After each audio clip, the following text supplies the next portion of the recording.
आज के दौर में एक बात बड़ी मशहूर है कि बीवी पर अपने सास और ससुर की खिदमत करना वाजिब नहीं है, फ़र्ज़ नहीं है। लेकिन ये आधा मसला है, पूरा मसला आज मैं आप लोगों को बताता हूँ। ऐसे बहुत से अमूर और काम मौजूद हैं जो शोहर पर करना शरई तौर पर बिल्कुल वाजिब नहीं है, लेकिन फिर भी उनको शोहर के सर पे मुसल्लत किया जाता है। आपको मैं बताऊं, बीवी के मामलात में 3 चीज़ें वाजिब हैं शोहर पर, जिनको नान और नफ़का कहा जाता है, और इसमें 3 चीज़ें ऐड हैं। नंबर 1 कमरा, नंबर 2 लिबास और नंबर 3 खाना।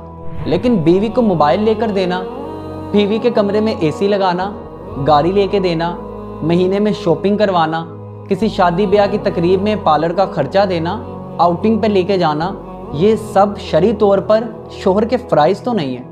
लेकिन हमारे आज के माशरे में ये सब शोहर के ऊपर एक ज़िम्मेदारी की तरह मुसल्लत किए जाते हैं, और वो भी इसको निभाता है। तो फिर कम से कम बेचारी बीवी का भी ये फ़र्ज़ बनता है कि अपने उस शोहर की मासूम शक्ल देखकर उसके वालिदैन की खिदमत कर दे। इंशाअल्लाह उसको क़यामत वाले दिन इसका अजर ज़रूर मिलेगा, और दुनिया में भी उसका घर अच्छे अंदाज में और सुकून से चलेगा। तो खुदारा इस चीज़ को अपने दिमाग से निकाल दें कि सास ससुर की खिदमत करना हम पे फ़र्ज़ नहीं है।